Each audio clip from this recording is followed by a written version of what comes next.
یہ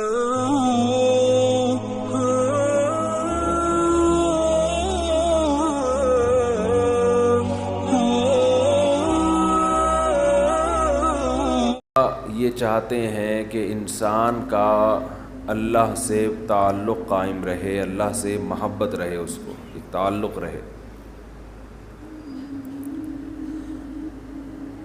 اس تعلق کو برقرار رکھنے کے لیے، تعلق کو جوڑنے کے لیے اللہ نے بہت سارے احکام دیے۔ انسان جب ایک کام روٹین سے کرتا ہے تو وہ کرتے کرتے اس کا عادی ہو جاتا ہے، پھر وہ بھول جاتا ہے کہ میں یہ کام کر کیوں رہا تھا، اس کا مقصد کیا تھا۔ تو اس کی روٹین پھر تھوڑی سی چینج کروائی جاتی ہے۔ جب روٹین چینج ہوتی ہے اسے یہ احساس ہوتا ہے کہ پہلے مجھے یہ حکم تھا، اب مجھے یہ حکم ہے۔ مثال کے طور پر ہمیں حکم ہے کہ ہم ذکر آہستہ آواز سے کریں۔ اسلام میں ذکر بالجہر کو، اونچی آواز سے ذکر کو پسند نہیں کیا گیا۔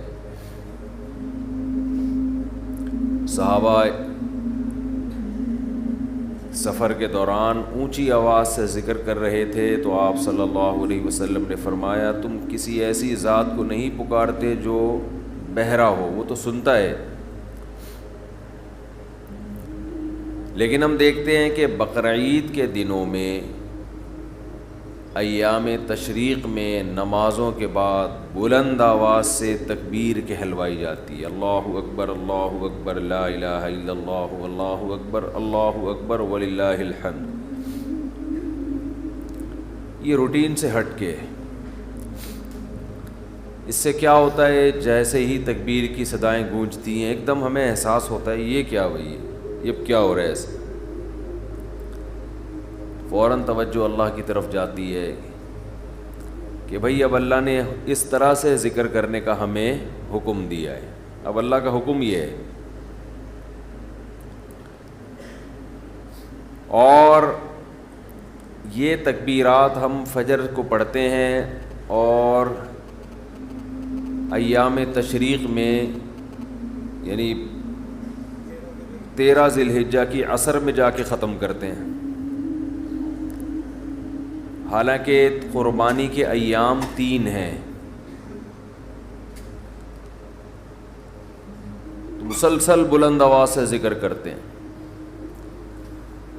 پھر اللہ تعالیٰ نے عبادت کا طریقہ بھی بقرعید کے ایام میں بدل دیا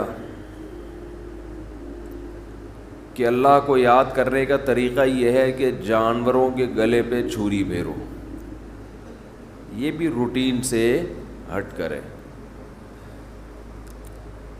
عجیب ہی نوعیت کی عبادت ہے، لوگ جاتے ہیں جانور خریدتے ہیں، اسے لے کے آتے ہیں، غیر مسلم پوچھتے ہیں بھئی تمہیں کیا ہو گیا، ابھی تو اچھے بھلے تھے، تم کیوں بکروں کے گایوں کے پیچھے ہاتھ دھو کے پڑ گئے ہو، پورے سال تو ہم نے کبھی نہیں تمہیں ایسا کرتے ہوئے دیکھا۔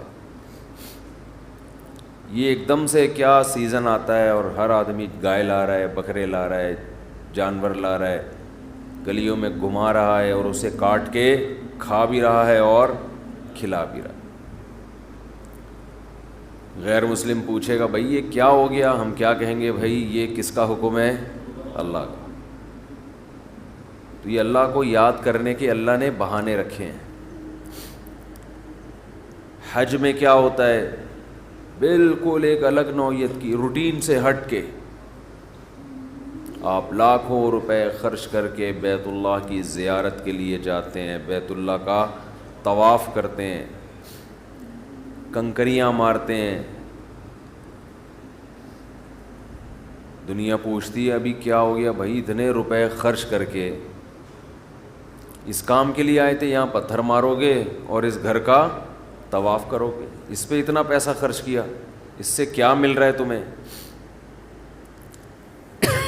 تو ہم جواب میں کیا کہتے ہیں، بھائی کس کا حکم ہے، اللہ کا۔ رمضان میں ایسے ہی ہوتا ہے، پورے سال ہماری ایک روٹین چلتی ہے، صبح اٹھیں گے، ناشتہ کریں گے، آفس جائیں گے، دوپہر کا کھانا کھائیں گے، پھر کچھ لوگ تھوڑی دیر آرام کرتے ہیں، کچھ نہیں کرتے، پھر چائے کا ٹائم ہے، پھر پان کا ٹائم ہے، پھر گٹکے کا، نسوار کا، سارا دن منہ چلتا ہی رہتا ہے۔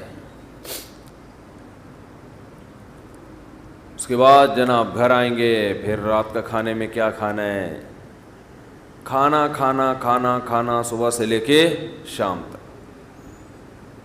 نارمل روٹین میں 6-7 گھنٹے کوئی انسان کھائے پیے بغیر رہ لے، کچھ بھی نہ کھائے، ایسا کہیں بھی نہیں ہوتا،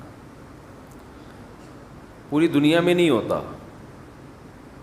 کچھ نہ کچھ تو انسان چکھ ہی لیتا ہے۔ بھئی 6 گھنٹے سے کچھ نہیں کھایا، چلو تھوڑی سی چینی اٹھا کے منہ میں رکھ لو، چلو 2 گھونٹ پانی کے ہی پی لو، ایسا ہی ہوتا ہے نا۔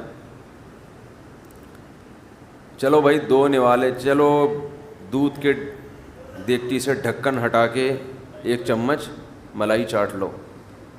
ہر آدمی کے الگ طریقے، کچھ بھی نہیں یار آدھا کپ چائے پی لو، صبح سے چائے نہیں پی لو، کہہ رہے ہوتے ہیں نا۔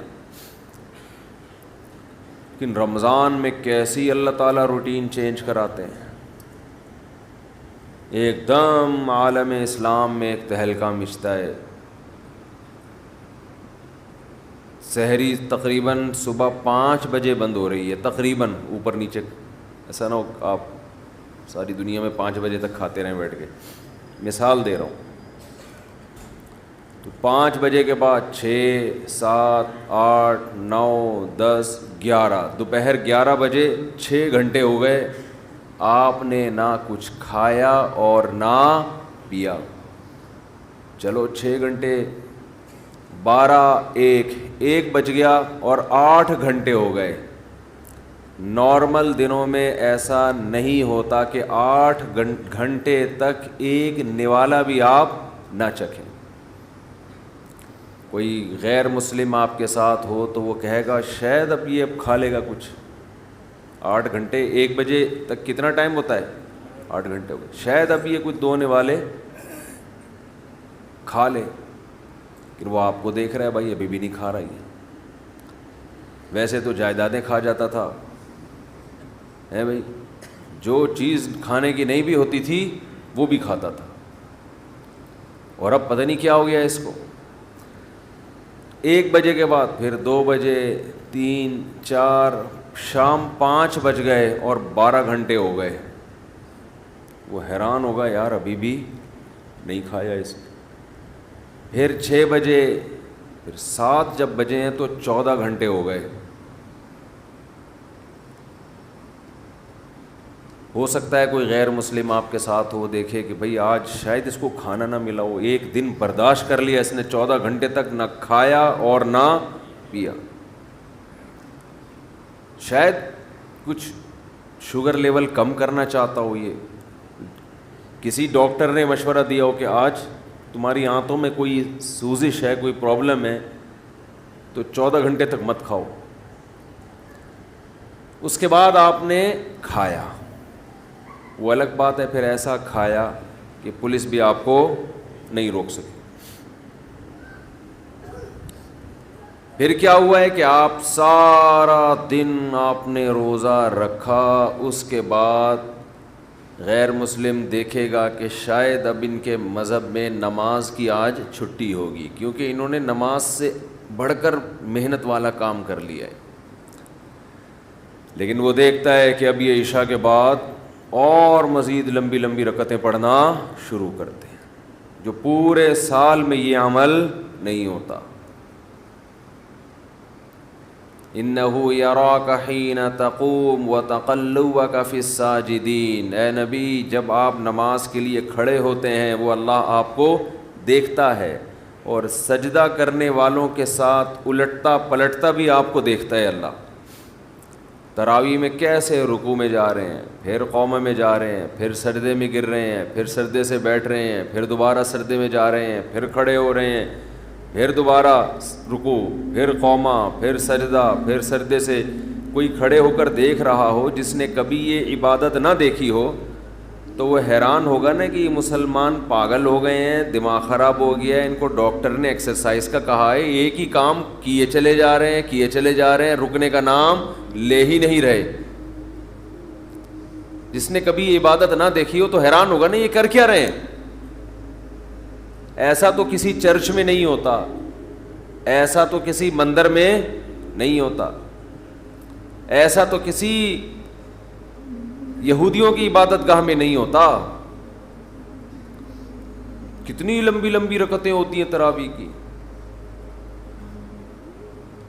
تو کوئی غیر مسلم دیکھ رہا ہو کہ آج انہوں نے یہ کام کیا 14 گھنٹے, شاید کسی ڈاکٹر نے مشورہ دیا ہو, پھر دیکھتے ہیں اگلے دن پھر اٹھے یہ اسی ٹائم پہ ہے بھائی, پھر 4:45 بجے تک کھایا, اس کے بعد پھر کھانے پینے سے رک گئے, اب پھر 6 گھنٹے ہو گئے کچھ نہیں کھا رہے, 7 گھنٹے ہو گئے, اس نے سوچا اب 8ویں پہ شاید کھا دیں, 9 گھنٹے ہو گئے, 10 گھنٹے ہو گئے, 11 گھنٹے ہو گئے, 12 گھنٹے ہو گئے, 13 گھنٹے ہو گئے, 14 گھنٹے کے بعد جا کے پھر کھایا.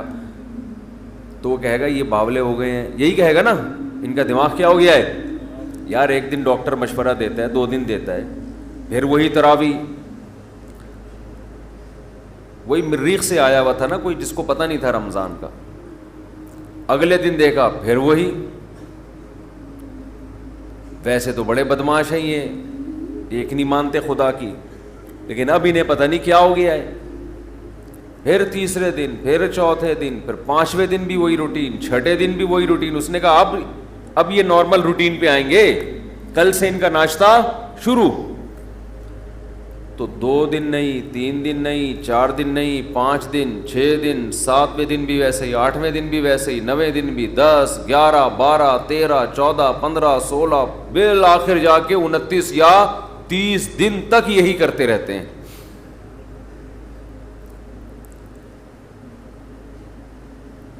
تیس دن کے بعد جا کے اللہ ان کو سہولت دیتا ہے, بھائی اپنی پرانی روٹین پہ واپس آ جاؤ. یہ بھی کیا ہے, اللہ اپنے بندوں کو اپنا آپ یاد دلاتا رہتا ہے. کوئی ہم سے پوچھے گا تمہیں کیا ہو گیا, اچھے بھلے تم صبح سو کے اٹھتے تھے, ناشتہ کرتے تھے, کوئی صبح صبح نسوار لگا رہا ہے, کوئی صبح صبح پان کی طرف جا رہا ہے, کوئی گٹکے کی طرف جا رہا ہے, کوئی چائے پی رہا ہے, یہ کیا ہو گیا تمہیں؟ تو ہم جواب میں کیا کہتے ہیں, بھائی یہ کیوں کر رہے ہیں ہم, کس کا حکم ہے؟ اللہ کا حکم. تو اللہ اپنے آپ کو یاد رکھوانے کے لیے ہم سے یہ کام کرواتا ہے. سمجھ میں آ رہی ہے بات کہ نہیں آ رہی ہے؟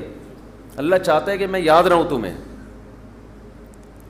آپ کہہ سکتے ہیں کہ بھئی ہم نماز پڑھتے تھے پورے سال تو اللہ کو یاد رکھتے تھے نا, فجر بھی پڑھ رہے ہیں, ظہر بھی پڑھ رہے ہیں, عصر بھی, تو بس کافی ہے نا. کافی اس لیے نہیں ہے کہ یہ چیز نمازی کے لیے ایک روٹین کی چیز بن جاتی ہے, یہ عادت پڑ جاتی ہے, وہ بھول جاتا ہے. وہ سمجھتا ہے کہ جیسے بچے اسکول جاتے ہیں نا, تو بچوں کو تھوڑی پتہ ہوتا ہے میں نے اسکول اس لیے جا رہا ہوں کہ میں سائنسدان بنوں گا, میں ڈاکٹر بنوں گا, میں انجینئر بنوں گا, میں پائلٹ بنوں گا. بچے اس کے لیے جا رہے ہوتے ہیں, ایک روٹین, ایک عادت پڑ چکی ہے. وہ کہتے ہیں زندگی میں ہم پیدا ہی اس لیے ہوئے ہیں کہ رات کو ہم نے جلدی سونا ہے, صبح اٹھنا ہے, ہماری امی نے ہمیں ناشتہ کرا کے دھکا دے کے وین میں بٹھا دینا ہے, پھر وین جائے گی, پھر وہاں ہم اتریں گے, ٹیچر ہمیں پڑھائیں گے, پھر چھٹی ہوگی, پھر وہاں سے گھر آئیں گے, بس. تو وہ روٹین کی چیز بن جاتی ہے. تو اللہ تعالیٰ اپنے بندوں کو اپنا آپ یعنی اللہ یاد دلانے کے لیے عبادت کی روٹین میں چینجنگ لاتے رہتے ہیں.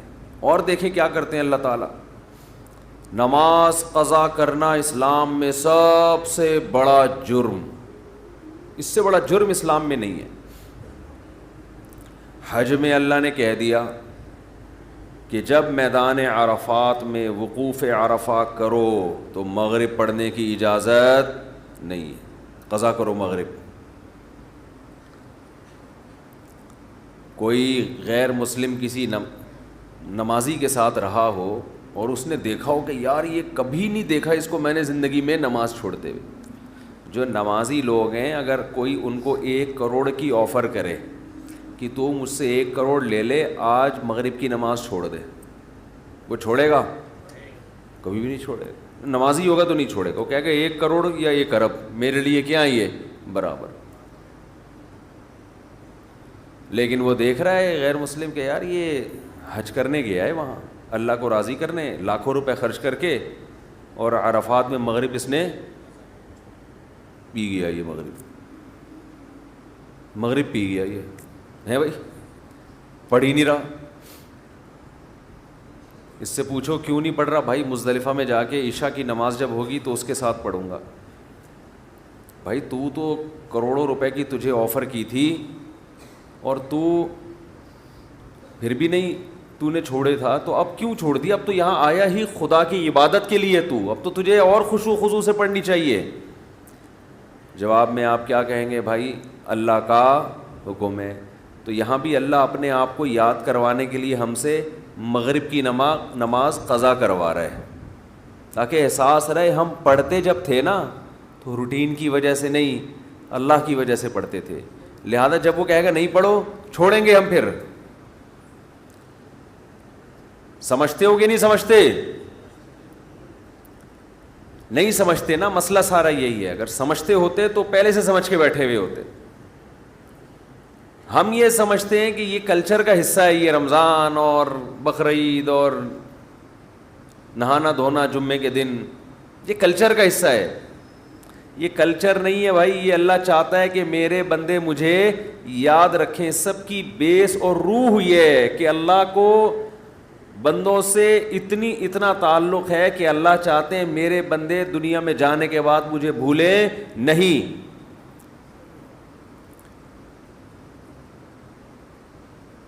مجھے یاد رکھیں میرے بندے.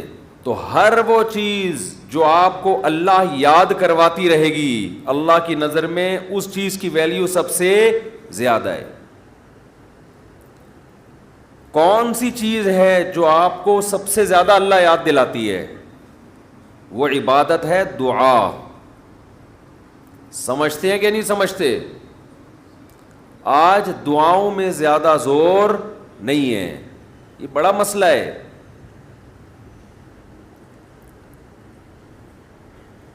بھائی کچھ نہ کچھ وقت نکال کے ہاتھ اٹھا کے اللہ کے سامنے گڑ گڑایا کریں. آج ہم لوگوں نے دعائیں مانگنا چھوڑ دی ہیں. جب انسان اللہ کے سامنے دعا مانگتا ہے وہ اللہ سے باتیں کرتا ہے, اگر توجہ سے دعا مانگے. دعا ایسی چیز ہے کہ یہ اللہ اور بندے کا جتنا مضبوط کنیکشن بناتی ہے, اتنا کنیکشن دنیا کی کوئی اور عبادت نہیں بناتی.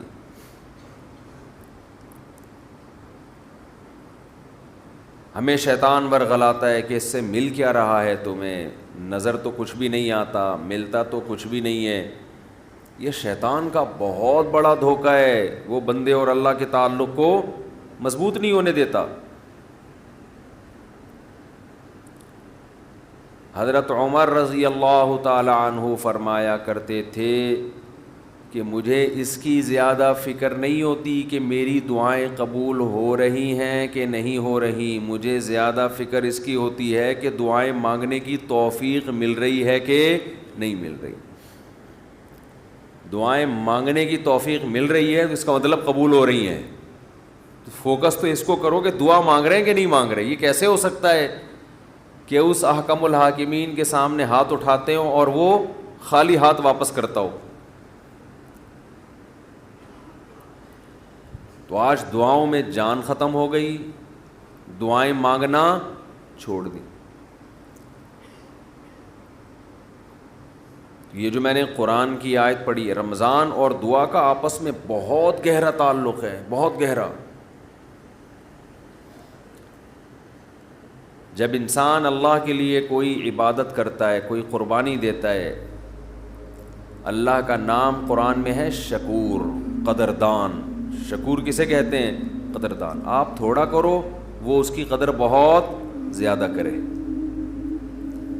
کچھ لوگ ناقدرے ہوتے ہیں نا, آپ کچھ بھی کر لیں ان کے لیے کہتے ہیں نا ناقدرہ ہے, میری بات کو ویلیو ہی نہیں دیتا, میرے احسان کو ویلیو ہی نہیں دیتا. اس لیے علماء کہتے ہیں کہ افطار کے وقت دعا کرنی چاہیے. کیوں؟ آپ نے سارا دن اللہ کے لیے ایک قربانی دی ہے. یہ بڑی بات ہے. آپ کی نظر میں شاید اس کی ویلیو نہ ہو, اللہ کی نظر میں اس کی بڑی ویلیو ہے کہ میرا بندہ نے مجھے دیکھا نہیں ہے اور اس نے سارا دن میرے لیے کھانا پینا چھوڑ دیا. کیا کر رہے ہیں؟ ہاں یہ مکھی تنگ کر رہی ہے, لیکن اتنا ایسے نہ پکڑیں کہ مکھی سے زیادہ آپ تنگ کرنا شروع کر دیں. ٹھیک, بس بھاگ گئی, نام ہی کافی ہے. تو کیا بات چل رہی تھی یار؟ دعا کی تو چل رہی تھی یہ یہاں. ہاں افطار کی بات کر رہا تھا میں. تو ہم اس کو شاید ہلکا سمجھتے ہوں, لیکن اللہ کی نظر میں یہ ہلکا عمل نہیں ہے. اللہ کہتے ہیں مجھ پر ایمان رکھتے ہیں, مجھے مانتے ہیں. اگر اللہ کو نہ مانتے ہوتے تو کوئی کسی کے کہنے پر کھانا پینا, آج کل تو لوگ ڈاکٹروں کے کہنے پہ نہیں چھوڑ رہے. ڈاکٹر کہتا ہے کہ آپ کو نقصان دے گا کھانا پینا, آپ ڈائٹنگ کرو, مت کھاؤ, پھر بھی کھا رہے ہیں لوگ کہ مر جائیں لیکن کھانا نہ چھوڑیں. تو یہ کتنی بڑی اللہ کی رحمت ہے. اللہ تعالیٰ پورے رمضان میں ہم سے کھانا پینا چھڑوا دیتے ہیں, توفیق دے دیتے ہیں. تو میرے اور آپ کے دل میں شاید قدر نہ ہو, لیکن اللہ تو قدردان ہے, وہ اس عمل کی بہت زیادہ قدر کرتا ہے. اس لیے کہتے ہیں کہ افطار کے وقت دعائیں قبول ہوتی ہیں. تضرع کا وقت ہے, عاجزی کا وقت ہے. تو دعائیں خوب کثرت سے کیا کریں.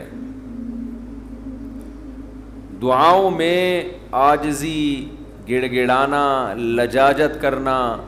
نبی صلی اللہ علیہ وسلم نے فرمایا دعا رو کے مانگو, اور رونا نہ آئے تو رونے جیسی صورت بنا لو,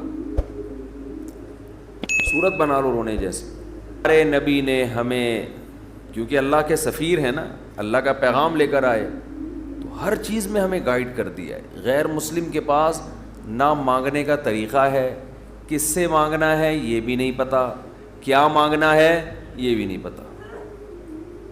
کبھی ادھر جا کے مانگ رہا ہے, کبھی ادھر جا کے مانگ رہا ہے, یہ بھی نہیں پتہ مانگنا کس سے, کیسے مانگنا ہے. کوئی یوں مانگ رہا ہے, کوئی کسی اور اسٹائل سے مانگ رہا ہے, یہ بھی نہیں پتہ.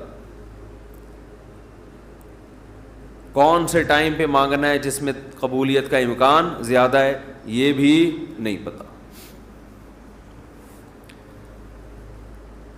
تو اللہ کے حبیب صلی اللہ علیہ وسلم نے ہمیں یہ بھی بتایا مانگنا کیا ہے, یہ بھی بتایا کس ٹائم پہ مانگنے کی فضیلت زیادہ ہے, اور یہ بھی بتایا مانگنا کیسے ہے, دل کی کیفیت کیا ہونی چاہیے, ظاہر کی کیفیت کیا ہونی چاہیے. تو سب سے زیادہ دیکھو, اللہ سے محبت ایک دفعہ دل میں تھوڑی سی چنگاری پیدا ہو گئی نا, تھوڑا سا تعلق اللہ سے کنیکشن بحال ہو گیا, اس کا دنیا میں سب سے پہلا فائدہ ملتا ہے سکون. اس کا جو دنیا میں سب سے فوراً کیش فائدہ ملتا ہے نا, کیش, وہ کیا ملتا ہے؟ سکون. آدمی اپنے آپ کو محفوظ سمجھنا شروع کر دیتا ہے کہ یار میں نے اپنے آپ کو کس کے حوالے کر دیا, اللہ کے. سب سے پہلا فائدہ یہ کہ بالکل ایسے جیسے ڈاکوؤں کا خطرہ ہو چاروں طرف سے, اور آپ نے دیکھا جی پولیس کی 3-4 موبائلیں ہمارے گھر کے قریب آ کے کھڑی ہو گئیں, آدمی لوگ سکون میں آ جاتے ہیں, یار کم از کم یہاں پر موبائل اسنیچنگ نہیں ہوگی, سکون سے سو جاؤ. تو جب انسان اللہ سے مانگتا ہے اور اپنے آپ کو اللہ کے حوالے کرتا ہے, اور اللہ تعالیٰ نے مانگنے میں کوئی شرطیں نہیں لگائیں, یہ بڑی زبردست بات ہے. کوئی شرطیں نہ کہ یہ والے قوائف پورے کرو گے تو پھر مجھ سے مانگو, ورنہ تمہیں مانگنے کی اجازت نہیں ہے. کوئی چرسی ہے تو جب تک چرس نہیں چھوڑے گا مجھ سے مانگ نہیں سکتا. کوئی بے نمازی ہے تو جب تک نمازی نہیں بنے گا مجھ سے مانگ نہیں سکتا. اللہ کہتے ہیں مجھ سے یہی مانگ لو, یہی مانگ لو, اللہ میں بے نمازی ہوں, مجھے کیا بنا دے, نمازی بنا دے. جو چیز نہیں ہے وہی مانگو اللہ تعالیٰ سے. وقال ربکم ادعونی استجب لکم, قرآن کہتا ہے تمہارا رب کہتا ہے مجھ سے مانگو میں تمہاری پکار کو قبول کروں گا. اور کمال کی بات یہ ہے, پہلے مجھے اس آیت کی تفسیر سمجھ میں نہیں آتی تھی. اللہ کہتے ہیں مانگو میں تمہیں دوں گا, نہیں مانگو گے ایسے متکبرین کے لیے میں نے جہنم کی آگ رکھی ہے بھائی. یہ سمجھ سے بالاتر. میں آپ سے کہہ رہا ہوں مجھ سے قرضہ مانگو, آپ کہتے ہیں شکریہ جی آپ نے آفر کی, ضرورت ہوئی تو مانگیں گے, نہیں تو ٹھیک ہے جی بہت شکریہ. میں کہہ رہا ہوں اگر نہیں آئے نا مانگنے کے لیے, پھر دیکھو میں غنڈے بھیجوں گا, کٹ لگواؤں گا. آپ کہو گے یہ کون سا طریقہ ہے بھائی, یہ مجھ پر احسان کر رہے ہو یا گن پوائنٹ, یہ زبردستی کروا رہے ہو کام. سمجھ میں آ رہی ہے بات کہ نہیں آ رہی ہے؟ آپ کہو گے یہ کون سا احسان کا طریقہ ہے. میں آپ سے کہہ رہا ہوں کہ آپ میری دعوت پہ آئیے گا, مجھے بڑی خوشی ہوئی ہوگی, آپ کہیں گے تھینک یو, بہت شکریہ آپ کا, آپ نے یاد کیا ہمیں. پھر میں کہتا ہوں اگر نہیں آئے نا غنڈے بھیج کے میں کٹواؤں گا. آپ کہو گے یہ زیادہ ہو گئی ہے, یہ کیا ہو گئی ہے, یہ دعوت نہیں ہے, یہ تو ایک طرح کا جرمانہ ہے میرے اوپر لگا دیا تم نے. میں آپ سے کہتا ہوں بھائی میں علاقے کا ناظم ہوں, میں علاقے میں یہ تھانے کا میں ڈی ایس پی ہوں, کوئی مسئلہ ہو میرے پاس آنا. آپ کہیں گے سر آپ کا بہت شکریہ, آپ کا ٹرانسفر ہوتے ہی آپ نے سب سے پہلے مجھے یاد کیا, کوئی بھی ضرورت ہوگی آپ کو بتاؤں گا میں. آگے سے تڑی لگا دی. اگر تمہیں کوئی ضرورت پڑی اور نہیں بتایا نا ہے بھائی, سب سے پہلے لاکر میں تمہیں ڈالوں گا. تو آپ کہیں گے سر یہ آپ مجھے عزت دے رہے ہیں, یہ میری توہین کر رہے ہیں. تعجب کی بات ہوگی کہ نہیں ہوگی؟ تو اللہ تعالیٰ تو یہی انداز اختیار کر رہے ہیں کہ مجھ سے مانگو میں تمہیں دوں گا. ان الذین یستکبرون عن عبادتی سیدخلون جہنم داخرین, نہیں مانگا تو ایسے لوگ ذلیل ہو کر جہنم میں داخل ہوں گے. یہ کچھ بات سمجھ میں آ رہی ہے بھائی؟ یہ تو عجیب سی بات ہے نا کہ مانگو, نہیں مانگا تو میں نہیں چھوڑوں گا تمہیں. اصل بات یہ ہے کہ علاقے میں ایس ایچ او آیا, کوئی محلے کا دادا آیا, وہ آپ سے کہتا ہے کوئی پرابلم ہو بتانا, آپ کہتے ہیں بڑی نوازش آپ کی, پھر بھی آپ اس کو پرابلم نہیں بتاتے, وہ غصہ نہیں آتا, اس کو غصہ نہیں آتا, اس لیے کہ وہ مخلوق ہے, وہ عاجز ہے. اسے پتہ ہے کہ بعض دفعہ بندے کو کام پڑتا ہی نہیں ہے, بعض دفعہ پڑتا ہے تو اس کے کوئی دوسرے تعلقات ہوتے ہیں, بعض دفعہ کام پڑتا ہے لیکن وہ چاہتا ہی نہیں ہے کہ کام ہو, ایسا ہی رہے معاملہ. لیکن اللہ کے ہاں یہ تینوں آپشن آپ کے پاس نہیں ہیں. آپ یہ کہیں کہ اللہ تو نے مجھ سے کہا تھا کہ میں تجھ سے مانگوں, لیکن میری کوئی ایسی ضرورت ہی نہیں جو میں مانگوں تجھ سے, یہ کہہ سکتے ہو کیا ہے بھائی؟ اس کا مطلب تم اللہ سے مستغنی ہو گئے. اللہ کے دیے بغیر بھی تمہیں دائیں بائیں سے تمہارے کھانچے کھلے ہوئے ہیں, جو اگر کھلے ہوئے ہیں تو وہ کھانچے کس کے اختیار میں ہیں؟ وہ تو اللہ کے ہاتھ میں ہیں.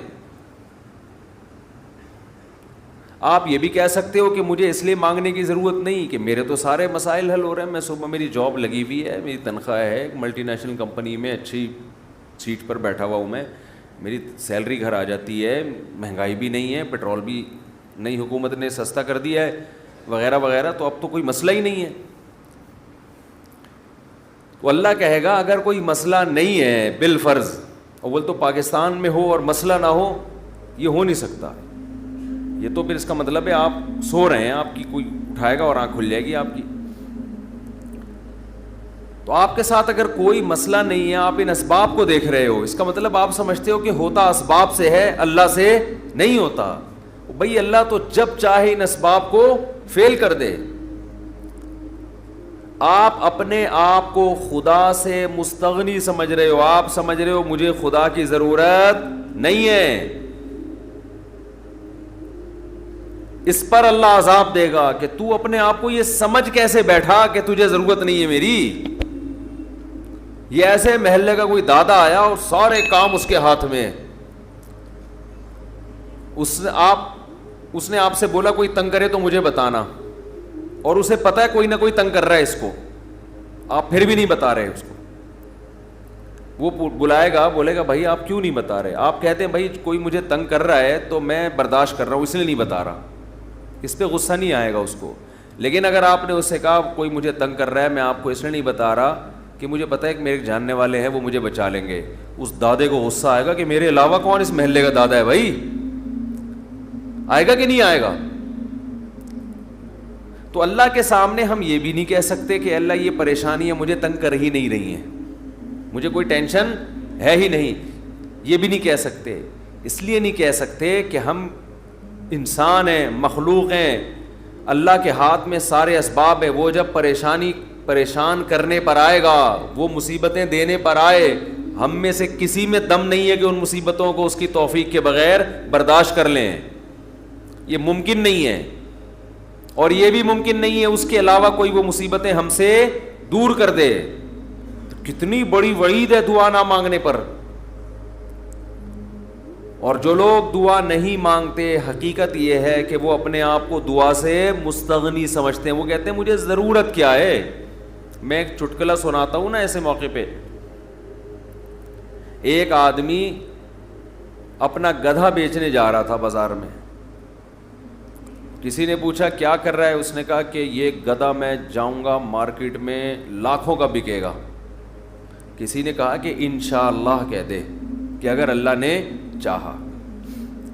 اس نے کہا انشاءاللہ, یعنی اللہ نے چاہا کہنے کی کیا ضرورت ہے؟ گدھا میرے ہاتھ میں, نسل اس کی اچھی ہے, مارکیٹ میں گدھے کی مانگ بھی ہے. گدھے مارکیٹ سے کیا ہو گئے ہیں؟ شارٹ. اگر وہ ہماری مارکیٹوں میں آتا, اسمبلیوں میں آتا, پتہ چلتا ہے یہاں مارکیٹ سے شارٹ نہیں ہے, ہول سیل کے حساب سے ہمارے یہاں. تو اب اسے لوگ کہہ رہے ہیں کہ بھائی بول دے اگر اللہ نے چاہا. وہ کہہ رہے ہیں اللہ نے چاہا کہ سب کچھ صحیح ہے, سب کچھ صحیح ہے. مارکیٹ میں گدھوں کی ویلیو بھی ہے اور انتظار میں بھی ہیں لوگ, تو منہ مانگی قیمت پہ بکے گا. اچانک کوئی مارکیٹ میں جب پہنچا, ڈاکو آیا, گدھا چھین کے لے گیا, یا اس گدھے کو بیماری ہوئی مر گیا. اب یہ خالی ہاتھ آ رہا ہے. اسی بندے سے رابطہ ہوا, اس نے پوچھا ہاں بھائی کیا ہوا؟ کہہ رہے انشاءاللہ میں گدھا لے کے جا رہا تھا, انشاءاللہ کوئی ڈاکو آیا, انشاءاللہ اس نے چاقو نکالا, اور انشاءاللہ وہ گدھا مجھ سے چھین کے لے گیا. اب بات پہ کیا لگا رہا ہے؟ انشاءاللہ. اس نے کہا کمبخت جب لگانا تھا تو اس وقت تو لگایا نہیں انشاءاللہ, اور اب لگا رہا ہے. تو ہم پر جب مصیبت پڑتی ہے پھر ہم کہتے ہیں یار اللہ کہاں ہے؟ تو بھئی یہ تو مصیبت سے پہلے اللہ کو پکارو. جو اللہ کو نہیں پکارتا یہ اس کی علامت ہے کہ اس کی نظر اسباب پر ہے, اللہ پر نہیں ہے. وہ سمجھتا ہے یہ جیسے کافر اسباب کو دیکھتا ہے نا, وہ تو کہتا ہے خدا کیا کر رہا ہے؟ گاڑی کے ایکسیلیٹر پہ پاؤں رکھو تو گاڑی چلتی ہے, بریک پہ پاؤں رکھو تو رکتی ہے, تو اللہ کہاں ہے؟ تو اللہ کو اگر نہیں کوئی پکارتا تو اللہ اس کا مطلب پھر یہ سمجھتے ہیں کہ یہ سمجھتا ہے کہ اس کو میری ضرورت نہیں ہے. یہ بہت بڑا جرم ہے. بات پہ اللہ سے دعا مانگا کرو. پیغمبروں کی کتنی دعائیں اللہ نے قرآن میں نقل کی ہیں, بات پہ دعائیں مانگتے تھے, بات پہ دعائیں یاد کریں. دعائیں, ایک کتاب آتی ہے مناجات مقبولہ, یہ نام نوٹ کر لیں. کیا نام ہے اس کا؟ مناجات مقبولہ. ہر کتاب, ہر لائبریری سے مل جائے گی یہ, جو جتنے بھی کتب خانے ہوتے ہیں نا. مولانا اشرف علی تھانوی رحمہ اللہ تعالی نے قرآن اور حدیث کی دعاؤں کو جمع کر کے ایک چھوٹی سی کتاب میں لکھ لیا ہے, ایک چھوٹی سی کتابچے میں جمع کر لیا ہے. قرآن کی دعائیں اور حدیث میں جو دعائیں, بہت جاندار دعائیں ہیں وہ. اچھا, دعا ایسی چیز ہے کہ جب جن الفاظ سے انسان مانگ رہا ہوتا ہے نا, وہ الفاظ بھی اس کے دل پہ اثر کر رہے ہوتے ہیں. تو انہوں نے بڑا شاندار کام یہ کیا کہ اب چونکہ دعائیں تو بہت زیادہ ہیں، ساری دعائیں قرآن اور حدیث کی آپ پڑھیں گے تو ایک ہی اتنی لمبی ہو جائے گی پھر، تو انہوں نے اس کو 7 حصوں میں ڈیوائڈ کر دیا ہے. سمجھتے ہیں؟ ہفتے کے دن، اتوار کے دن، یہ یعنی 7 منزلیں بنا دی ہیں اس کی. اس کا ترجمہ بھی ملتا ہے، یعنی وہ دعائیں عربی میں اور نیچے اس کا ترجمہ. آپ بے شک عربی نہ پڑھیں، ترجمہ پڑھ لیں. وہ روزانہ کا معمول بنائیں. اس سے کیا ہوگا؟ آپ کو قرآن و سنت کی دعائیں یاد ہونا شروع ہو جائیں گی. وہ ایسی جاندار دعائیں، ایسی جاندار، ان دعاؤں میں آپ کو لطف آنا شروع ہو جائے گا، چسکا لگ جائے گا. کیسی کیسی دعائیں دیکھو، ایک پڑھ کے سناتا ہوں. اللہم اقسم لنا من خشیتک ما تحول به بیننا وبین معصیتک. اے اللہ ہمیں اتنا اپنا خوف دے دے، ہمارے دل میں اپنا اتنا خوف ڈال دے کہ وہ خوف ہمارے اور تیری نافرمانی کے درمیان آڑ بن جائے. سمجھ میں آ رہی ہے بات؟ زیادہ خوف نہیں چاہیے. زیادہ خوف پیدا ہو گیا تو زندگی کا مزہ کرکرا ہو جائے گا. جب آپ کے دل میں کسی چیز کا خوف مسلط ہو جاتا ہے تو لذتوں سے محروم ہو جاتے ہو آپ. دیکھو بچوں کے دلوں میں امتحان کا خوف ہوتا ہے نا، نہ کھا رہے ہیں نہ پی رہے ہیں. کراچی میں تو ایسا کوئی سیٹ اپ نہیں ہے، کوئی خوف ووف نہیں ہوتا. پنجاب میں دیکھا ہے ہم نے، بچوں کے پیپر ہونے والے، ایگزام ہونے والا، ایک دماغ پہ مسلط کر لیتے ہیں. زیادہ مسلط کریں گے تو پھر پڑھائی بھی نہیں ہوتی، ان سے ہاتھ پاؤں کانپنے لگتے ہیں. کراچی میں اللہ کا فضل ہے، یہ ٹینشن. کراچی میں جتنی بھی حکومتیں رہی ہیں اب تک کی رپورٹ کے مطابق، انہوں نے یہ بڑا فائدہ پورے سندھ میں الحمدللہ. یہ سندھ گورنمنٹ جب جتنی بھی رہی ہے اب تک، چاہے کسی کی بھی ہو، تو یہ الحمدللہ انہوں نے فیسلٹی دی ہے کہ کراچی کی عوام کو پڑھائی لکھائی سے الحمدللہ بالکل فارغ کر دیا ہے. لڑکوں میں پڑھنے کا رواج ہے ہی نہیں. کچھ دن پہلے میں آ رہا تھا سفر پہ، تو کراچی کا ایک لڑکا وہاں پڑھنے گیا ہوا تھا، اسلام آباد، ایبٹ آباد میں شاید کیڈٹ کالج، کیڈٹ کالج میں پڑھ رہا تھا. تو میں نے کہا کراچی میں، نارتھ کراچی میں کہیں رہتا تھا یا ناظم آباد میں، وہاں گیا ہوا. اس نے کہا بھائی ہمارے ابا اماں نے اچھا فیصلہ کیا، مجھے وہاں ایڈمیشن کرا دیا، میں پڑھ لیتا ہوں، چھٹیوں میں گھر آ جاتا ہوں. تو وہ بتا رہا تھا کہ یہ کراچی میں، وہ مجھے کہہ رہا تھا کہ ہم حیران ہوتے ہیں کراچی میں جان تو وہاں کوئی ہے ہی نہیں، پڑھائی لکھائی کی بات ہی نہیں. کہہ رہے یہاں ہو تو ہر آدمی، میں نے دیکھا ہے پنجاب میں ہر بچہ پڑھائی کی بات کر رہا ہے، سب پڑھائی میں آگے نکلنے کی کوشش کر رہے ہیں، کچھ بزنس میں آگے جانے کی کوشش کر رہے ہیں. یہاں ہو تو پڑھے ہوئے ہیں. کراچی میں الحمدللہ پڑھے ہوئے ہیں لڑکے، پوری پوری رات کرکٹ کھیل رہے ہیں، اور ہم نے بھی بیان کر کے اپریشیٹ کر دیا. وہ کہہ رہے ہیں اب ٹھپا لگی، اب تو اور کھیلو. ہم نے تو اس لیے خوشی کا اظہار کیا تھا کہ چلو روزہ تو رکھ رہے ہیں نا، یہ مطلب تھوڑی تھا کہ کچھ بھی نہیں کرو. تو یہاں الحمدللہ یہ سہولت ہے کہ یہاں آپ پڑھنے کے علاوہ دنیا کا ہر کام کر سکتے ہیں کراچی میں، اور پڑھے بغیر آپ کو ڈگریاں مل جاتی ہیں. وہ الگ بات ہے، اپنا بھی بیڑا غرق اور قوم کا بھی بیڑا غرق ہوتا ہے. نہ خود کچھ آتا ہے، نہ ترقی تھوڑی کر سکتا ہے آدمی فالتو ڈگریاں لے کے، وہ پکڑا جاتا ہے کہیں نہ کہیں. ایک ہمارے مشہور ڈاکٹر تھے جو بڑے اچھے ڈاکٹر تھے، کیا ہیں ڈاکٹر، جب ان کی جعلی ڈگریاں پکڑی گئیں، لوگوں نے کہا یار ڈگری کو چھوڑو، بندہ میں قابلیت ہے. تو وہ تھوڑے دنوں میں قابلیت کبھی ایسی کی تیسی ہو گئی. جو اندر سے ہوتا ہے نا تھوڑے دنوں میں آدمی وہ آ جاتا ہے، آپ چھپا نہیں سکتے زیادہ عرصہ. تو جعلی ڈگریاں جعلی ہی ہوتی ہیں، پکڑا جاتا ہے آدمی. تو میں یہ بتا رہا تھا کہ قرآن کیا کہتا ہے، حدیث کیا کہتی ہے. نبی نے دعا سکھائی کہ اے اللہ اتنا خوف، زیادہ خوف مسلط ہو گیا تو پڑھائی سے بھی گئے، نیند سے بھی گئے، کھانے سے بھی گئے. تو اللہ کا بھی اگر زیادہ خوف پیدا ہو گیا صحت بھی خراب ہوگی. بعض لوگوں کے دل میں جہنم کی آگ کا بہت خوف مسلط ہو جاتا ہے، وہ عبادت سے بھی جاتے ہیں، پھر وہ لائف کو جتنا انجوائے کرنا چاہیے جو شریعت نے اجازت دی اتنا بھی نہیں کر پاتے. تو اس لیے ہمارے نبی نے دعا سکھائی، اللہم اقسم لنا من خشیتک ما تحول به بیننا وبین معصیتک. یہ میں مناجات مقبولہ کی دعاؤں کا ایک تھوڑا سا تعارف پیش کر رہا ہوں آپ کے سامنے. کہ کتنی پیاری دعائیں ہیں. اے اللہ ہمیں اتنا خوف اپنا دے دے جو ہمارے اور تیری نافرمانی کے درمیان آڑ. کیونکہ خوف کا مقصد ڈرنا برائے ڈرنا نہیں ہے, خوف کا مقصد ہے جہنم سے بچنا, اور وہ جب بچیں گے جب گناہ سے بچیں گے. تو کم سے کم اتنا خوف تو ہو کہ جب گناہ کی طرف دل مائل ہو تو تیرا خوف رکاوٹ بن جائے, گناہ سے روک لے ہم کو. وَمِن طَاعَتِكَ مَا تُبَلِّغُنَا بِهِ جَنَّتَكَ, اپنی اطاعت کا اتنا جذبہ دے دے جو ہمیں جنت تک پہنچا دے. کیا ہو گیا بھائی,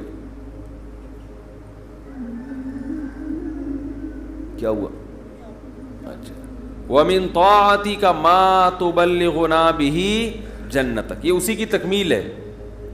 وَمِنَ الْيَقِينِ, یہ بڑا پیارا جملہ ہے. وَمِنَ الْيَقِينِ مَا تُهَوِّنُ بِهِ عَلَيْنَا مَصَائِبَ الدُّنْيَا.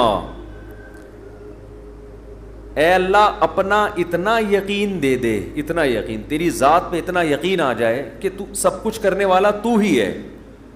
اتنا یقین آ جائے کہ دنیا کی مصیبتیں ہلکی لگنے لگیں, ڈپریشن میں نہ جائیں ہم مصیبتوں کی وجہ سے. جو اللہ کو نہیں مانتے نا, جب وہ دیکھتے ہیں کوئی ٹینشن آ رہی ہے تو وہ کہتے ہیں یار اس ٹینشن کی یہ وجہ ہے اور یہ وجہ تو ختم نہیں ہوگی, تو میں تو ٹینشن میں زندگی گزاروں گا. وہ خودکشی کی طرف جائیں گے. اور جس کو پتہ ہے کہ یہ دینے والا کون ہے, اللہ, وہ میرا خیر خواہ ہے, وہ مجھے سنورنے اور بنانے کے لیے دے رہا ہے, وہ یہ ٹینشن دور بھی کر سکتا ہے, وہ کسی سبب کا محتاج نہیں ہے, اس میں میرا فائدہ ہے, تو اس سے وہ ٹینشن کیا ہو جائے گی, ہلکی. تو اے اللہ اتنا یقین اپنا دے دے جس یقین کی وجہ سے دنیا کی مصیبتیں ہمیں ہلکی لگنے لگیں. اگر اتنا بھی یقین نہیں ہے تو یہ یقین نہیں ہے. وَمِنَ الْيَقِينِ مَا تُهَوِّنُ بِهِ عَلَيْنَا مَصَائِبَ الدُّنْيَا وَمَتِّعْنَا بِأَسْمَاعِنَا وَأَبْصَارِنَا وَقُوَّاتِنَا أَبَدًا مَا أَبْقَيْتَنَا. اے اللہ تو نے ہمیں آنکھ کی نعمت دی, سننے کی نعمت دی, بولنے کی نعمت دی, چلنے کی اور بات کرنے کی, یہ تمام نعمتیں جب تک ہماری زندگی ہے یہ نعمتیں ہم باقی رکھنا, معذوری سے ہمیں بچانا. سمجھ رہے ہو کہ نہیں سمجھ رہے؟ آج لوگ دولت مانگ رہے ہوتے ہیں, صحت کو فوکس نہیں کر رہے. آنکھ کی بینائی چلی جائے خدا نخواستہ, کیسی اندھیر زندگی ہے, سننے کی طاقت چلی جائے. وَمَتِّعْنَا بِأَسْمَاعِنَا وَأَبْصَارِنَا وَجَمِيعَ قُوَّاتِنَا أَبَدًا مَا أَبْقَيْتَنَا وَاجْعَلْهُ الْوَارِثَ مِنَّا. یہ اس سے بھی زیادہ خاندانی جملہ. کافر بھی چاہتا ہے کہ میری آنکھوں میں دیکھنے کی طاقت, کانوں میں سننے کی طاقت, زبان میں بولنے کی طاقت, میری تمام جو جسم کے پارٹس ہیں وہ صحیح رہیں تاکہ میں دنیا کی نعمتوں سے مزے اڑاؤں. تو اے اللہ ہم صرف اس لیے نہیں کہہ رہے کہ یہ تمام چیزیں باقی رکھ کہ ہم دنیا میں مزے اڑائیں, دنیا میں بھی لذت, اور یہ جو تو نے ہمیں طاقتیں دی ہیں یہ آخرت میں بھی ترقی کا ذریعہ بن جائیں. تو ڈبل مزے ہو گئے کہ نہیں ہو گئے ہے بھائی؟ کیونکہ جس آدمی میں قوت اور طاقت نہیں ہوتی مختلف چیزوں کی, وہ آخرت کے کام بھی زیادہ نہیں کر سکتا. تو وَاجْعَلْهُ الْوَارِثَ مِنَّا, ان کے اثرات باقی رہے, قیامت کے دن فائدہ ہو. ان آنکھوں سے ہمیں, ان کان سے اچھی بات سنی تھی اور ہدایت مل گئی, تو یہ فائدہ ہو گیا نا اس کان کا آخرت میں. آنکھوں سے اچھی چیز دیکھی اور ہدایت مل گئی, اللہ کی نشانیاں دیکھیں اور عبرت حاصل ہوئی ان آنکھوں سے, ماں باپ کی زیارت کی, بیت اللہ حج کی, اللہ کے گھر کی زیارت کی. تو یہ آنکھوں کی لذت بھی ہے, اور اس لذت سے دنیا کا فائدہ بھی اور آخرت کا فائدہ بھی. وَاجْعَلْهُ الْوَارِثَ مِنَّا وَاجْعَلْ ثَأْرَنَا عَلَى مَنْ ظَلَمَنَا وَانْصُرْنَا عَلَى مَنْ وَاجْعَلْ ثَأْرَنَا عَلَى مَنْ ظَلَمَنَا وَانْصُرْنَا عَلَى مَنْ عَادَانَا. جو ہم سے دشمنی کرے اے اللہ تو اس کے خلاف ہماری مدد کر. دنیا میں بہت سارے دشمن ہیں, کچھ کو آپ جانتے ہیں, بہت سو کو نہیں جانتے. وَلَا تَجْعَلْ مُصِيبَتَنَا فِي دِينِنَا، اے اللہ اگر کوئی مصیبت مقدر میں ہے ہی تو وہ دنیا کی طرف پھیر دینا، دین ہمارا اس سے محفوظ رکھنا۔ دنیا کی مصیبت ختم ہو جاتی ہے، دین پہ کو نقصان اگر ہو گیا اس کے اثرات ہمیشہ ہمیشہ رہیں گے۔ وَلَا تَجْعَلْ مُصِيبَتَنَا فِي دِينِنَا وَلَا تَجْعَلِ الدُّنْيَا أَكْبَرَ هَمِّنَا۔ یہ جب مانگا کرے نا خوب شوق سے، اس کا مفہوم سوچ سوچ کے، اے اللہ دنیا ہمارا بڑا غم نہ بنا دینا کہ ہماری بڑی چاہت ہی کیا ہو۔ آج آپ دیکھیں، آپ کسی سے پوچھیں تجھے دنیا میں سب سے بڑی ٹینشن کیا ہے، وہ کیا بزنس۔ تیرا سب سے بڑا مسئلہ کیا ہے؟ صحت۔ تیرا سب سے بڑا مسئلہ کیا ہے؟ بیوی ٹھیک ہو جائے۔ تیرا سب سے بڑا مسئلہ کیا ہے جو تو چاہتا ہے؟ یار میرا سب سے بڑا مسئلہ ہے میری شادی ہو جائے۔ تیرا سب سے بڑا مسئلہ کیا ہے؟ یار ابا ٹھیک ہو جائیں۔ تیرا سب سے بڑا مسئلہ کیا ہے؟ یار میرے بال نہیں ہیں سر پہ، میں سارا دن اسی کوشش میں لگا رہتا ہوں سر پہ بال نکل آئیں۔ بھائی تیرا سب سے بڑا مسئلہ کیا ہے؟ بھائی مجھے اللہ نہ کرے کینسر ہے، میرا سب سے بڑا مسئلہ اس وقت یہ بن چکا ہے میرا کینسر کسی طرح سے ٹھیک ہو جائے۔ بھائی تیرا سب سے بڑا مسئلہ کیا ہے؟ یہ لوگوں کی آپ سروے کریں تو یہی ہوگا نا۔ سمجھ میں آ رہی ہے بات؟ اکبر ہمینا کا مطلب سب سے بڑا مسئلہ، سب سے بڑی ٹینشن۔ بھائی تیرا سب سے بڑا مسئلہ کہ یار میرے بچے میرے قابو میں نہیں ہیں، میری سب سے بڑی خواہش ہے میرے بچے انسان کے بچے بن جائیں۔ بھائی تیرا سب سے بڑا مسئلہ کیا ہے؟ بھائی اس کا سب سے بڑا مسئلہ اس کو خدا نخواستہ فالج ہوا ہے، اس کی ابھی سب سے بڑی کوشش یہی کہ فالج ٹھیک ہو جائے اس کا۔ نبی دعا سکھا رہے ہیں یہ کبھی بھی ہمیشہ اللہ سے پناہ مانگو، اے اللہ یہ چیزیں میرے مسئلے تو رہیں، سب سے بڑے مسئلے نہ رہیں، سب سے بڑا مسئلہ ایک ہی ہو، آخرت۔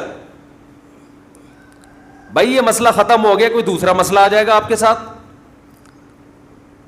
کیا خیال ہے؟ ادھر میری طرف دیکھیں نا، ادھر کیوں دیکھ رہے ہیں؟ ابھی آپ کا سب سے بڑا مسئلہ ہے میرا بیان سنیں آپ بیٹھ کے۔ اچھا مجھے کچھ اس وجہ سے دیکھ رہے تھے آپ مجھے؟ اچھا ٹھیک ہے ٹھیک ہے، میں اس میں دیتا ہوں دعا میں۔ 4 لاکھ روپے پہ جمع ہوا ہے، ابھی جمع کرنا ہے 25-30 لاکھ، اس کے لیے تھوڑی سی اچھا میں جمعے کی نماز کے بعد دیتا ہوں۔ تو سب سے بڑا مسئلہ جو میرا اور آپ کا ہو تو حدیث میں آتا ہے کہ اللہ سے دعا مانگو، لا تجعل الدنیا اکبر ہمنا، اے اللہ یہ دنیا کے جو بکھیڑے اور مسائل ہیں یہ ہمارا سب سے بڑا مسئلہ نہ ہو۔ سب سے بڑا مسئلہ ہمارا ایک ہو، بھائی کینسر ٹھیک ہو یا نہ ہو، آخرت صحیح ہو جائے۔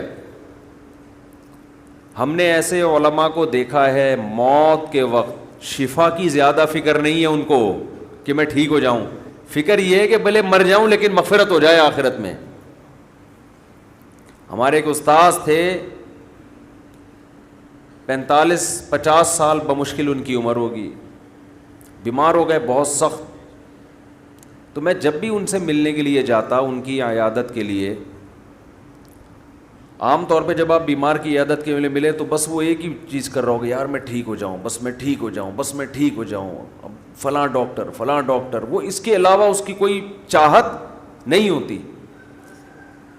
ہم جب ان سے ملنے کے لیے گئے تو بڑی شدید تکلیف میں، نلکیاں لگی ہوئی ہیں، ڈرپ چڑھ رہی ہے، بہت کمزور ہو گئے۔ ہم نے کہا کیسی طبیعت ہے؟ کہہ رہے طبیعت ٹھیک نہیں ہے، دعا کرو اللہ مجھے شفا دے دے۔ پھر تھوڑی دیر میں کہنے لگے بس دعا کرو اللہ مجھ سے آخرت میں حساب نہ لے۔ ہر تھوڑی دیر کے بعد بھائی اگر میری زندگی ختم ہو رہی ہے تو بس دعا کرو اللہ مجھ سے آخرت میں حساب نہ لے۔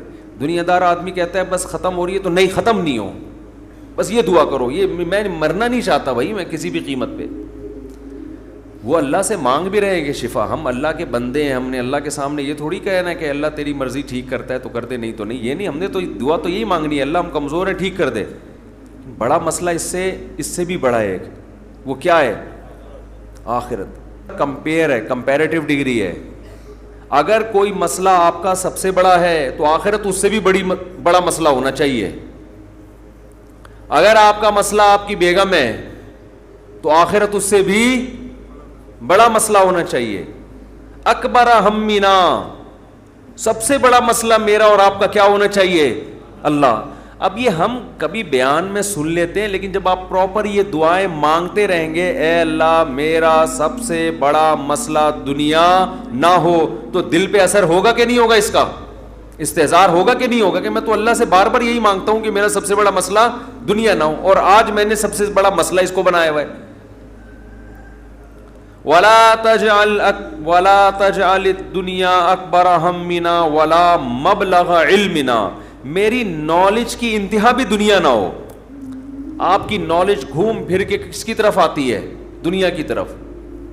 تو اس کا بھی وہی مفہوم ہے جو پہلے والے جملے کا مفہوم ہے.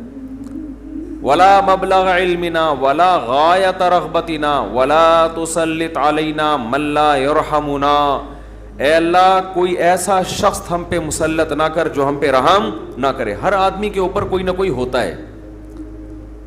آپ گھر کے سربراہ ہیں تو عورت کے اوپر آپ مسلط ہیں، وہ یہ دعا مانگ سکتی ہے. آپ دفتر میں جاتے ہیں تو آپ کا باس آپ پہ مسلط، علاقے کا ناظم آپ پہ مسلط، صدر وزیر اعظم آپ پہ مسلط. تو اللہ جو بھی ہمارے بڑے ہیں ان کی طبیعت میں رحم کا جذبہ رکھ. وَلَا تُسَلِّطْ عَلَيْنَا مَن لَّا يَرْحَمُنَا وَلَا لا تجعل الدنیا اکبر ہمنا ولا مبلغ علمنا ولا غایت رغبتنا ولا تسلط علینا من لا یرحمنا. یہاں تک دعا ہے یہ، اور بہت ساری دعائیں. اللہم اجعل حبک احب الاشیاء الی، اے اللہ میں دنیا میں جتنی چیزوں سے محبت کرتا ہوں، میں نہیں کہہ رہا کہ وہ محبت ختم کر دے، اپنی محبت ان تمام چیزوں پہ غالب کر دے.